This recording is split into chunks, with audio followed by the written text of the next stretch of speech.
How are you doing? Probably not as good as you. Yeah, you're right. Got me a good sweat in. All that food I'm eating between practice, that'd be good. You're pretty good mood yesterday, and you had last night. Today, how are they? Good. They are. Attitude. We got things we got to fix. I mean, we're nowhere close, but we're working a ton of situations, getting very situational in practice, clock management, all the different things at the end of the game, end of a half, all those scenarios over and over and over again, and just trying to get them to understand and get comfortable in those scenarios. And there's going to be mistakes for a while. I mean, until you iron it all out, but they're not making very many. And I like the attitude of what they're doing, competing well against each other, starting to compete. Is that it? Speaking well, when you ask me a question, you got to look at me now. You can't be looking over there. This is as close as we get. Exactly. Speaking in generalities, not specifics. When you get a big time commitment on the recruiting trail, what does that do in terms of momentum and maybe inspiring other kids that things are going right?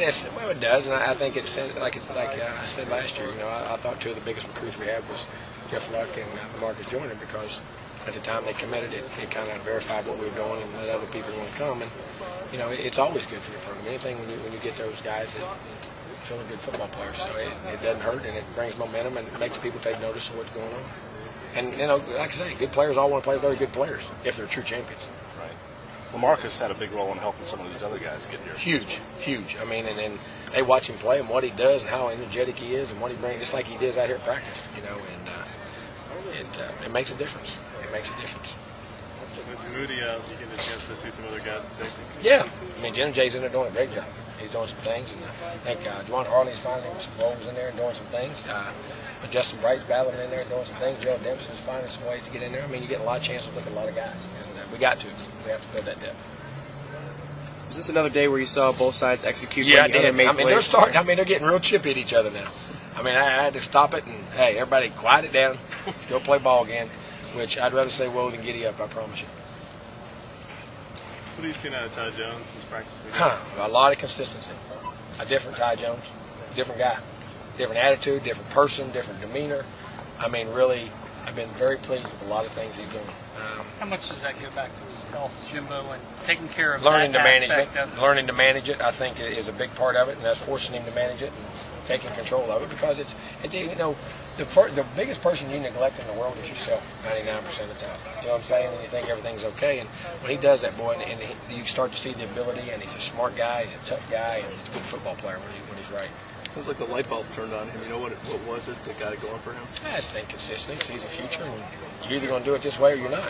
I mean, there ain't in between. I think Coach Green has done a good job with him, and he's a good kid. I mean, sometimes just maturity. Guys have to grow up. I mean, you go back and look at a lot of the great Florida State players of the past. I mean, even some of them are in the Hall of Fames. The first year or two, they were knuckleheads too. They all grow up. I guess the Nigel Carr news came out yesterday about releasing him from the scholarship. How difficult was that for you? Well, it's difficult, but I mean, I talked with him and his parents and his family, and we decided that was what we thought was best for him in his future, for him to be able to get a degree and move on and do the things he needs to do. And we wish him nothing but the best. The nutrition you guys had, any idea how much weight you guys will sign next year? You guys lost a few more guys. Should be somewhere in that realm. I'm saying 22, 23, 24. We'll be in that range somewhere, right in that, almost a full class, and somewhere in that range somewhere. Does Mr. still have a hold on that spot? Like you said that. If he keeps playing good every day. If he keeps playing, but Mr.'s doing some good things. He's athletic as heck, though. He's learning to be consistent, and he's playing tough. He's been there every day, and he hadn't missed a practice. And been pleased with Mr. so far. How's Christian? People want to know about Christian Jones. How's he doing? Good deal. He's going to be a heck of a player. He's going to be a heck of a football player. Showing some flashes out there? Oh, yeah. He flashes a bunch. And he's got some talent, and he's a great kid. Just goes to work, doesn't say a word, knocks the heck out of people. He can run. Are you going to be able to reward any walk-ons with scholarships as well? We'll wait and see how it goes, because to see the early entries and how that affects all those guys coming in January, where that whole demeanor is. If there's one we can, I'd love to. Just got to make sure it's what's best for the program. And train us. In the past, tomorrow would be a day where the team captains would be announced. Is that something you'll still do, or you do that differently? No, we won't do captains tomorrow. We're not ready to have captains yet, and we'll do that later on. What will be your process for selecting? We're debating that right at the end of camp, I'll tell you. And I don't mean, I'm not trying to put it off. I'm just trying to see how guys jump out and develop. And it could be a thing that we decide we're going to meet as a staff and go over that and what we feel within the team. And just trying to, because different team, I've done it different way. I've announced it before. I've waited to the end, had guys doing the C. I mean, all different ways. And I think each team is different because each team has its own personality. And we're going to discuss it as a staff. Can I ask you about one of our locals, Clint Trickett? How's he been doing? Had a great day yesterday. We rested EJ and Christian yesterday because of arms. Just wear and tear, and just take some off. And Will Secord, unfortunately, at the same time got sick. Oh, wow. So he took every rep of the ones as a true freshman, and we functioned and were able to practice and do things. I mean, everything wasn't perfect.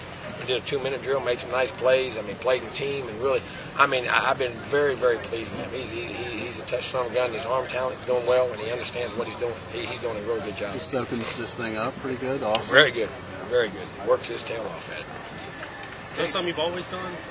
Kind of given the. It depends on how they feel and what goes on. Yeah, I have at different times. You do it because I mean every day and so many balls and that wear and tear, Right. And you got to give them a break sometimes on the throws and do drills, and they don't have a mental day. They'll do run stuff and all that.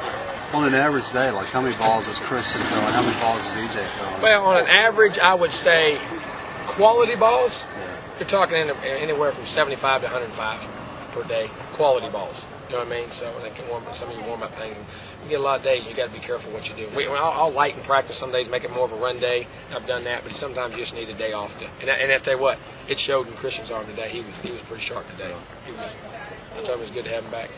You mentioned the importance of a Marcus earlier, kind of getting people to sign last year with y'all. Can you think of a guy like that at LSU, for a historical perspective, that really helped get things going? Michael Clayton. Michael Clayton. Marcus Spears. Those were two guys back in 2001 when they were the number 2 and 3 players in the year in the country, 3 and 4, something like that. And matter of fact, one was coming here and one was going to Miami. And we got them to stay, and it kind of verified things and okayed things, and they did a great job of rallying those guys up then. Did you recruit those guys yourself? Yes. Okay. Yes. Did they have decent careers? They were all right. Yeah. First round draft picks. Any timeline to get Dadco and Spurlock back? I think so. Hopefully with Dadco should be definitely by the first of next week. I mean, there's no doubt by the first of next week, without a doubt. We're taking it day by day down to make sure where the strength is in it, and I think it'll be fine. And Spurlock's going to be back. It's just to make sure we're going to. I think the first of next week again also. So it's not a deal. I mean, I'm not trying to hide anything. I promise. There's some things that we're expecting them back. You said Christian and EJ got a day off yesterday just so their arms could get a rest. Anybody else you're resting right now? Is it that time of camp where guys need a day? No, your arm's different. Okay. You know what I mean? The arm's different. I mean, the nicks and knacks there, but you can get a chronic sore arm, boy. You get it. You can ruin a guy for a season, and I've seen that happen. You know what I mean? And the guy just have it all year. And the arm is it's like pitchers. I mean, there's certain things you got to do. It's a little bit different in that, but no, nobody else. Everybody else would grind. Now they grind. They ran and did the run. And they would do the drops and do their mental reads and make sure their footwork. I just held the throw. Everybody ran the routes and they went through the progressions. We made sure they did the mental reps. Just held the throws. They didn't have a day off. How was Clint today? Good. I thought he was good today. I mean, with all those reps from yesterday. It was, and EJ and Seven got a lot more of them today, but he did a good job today. He was pretty sharp again today.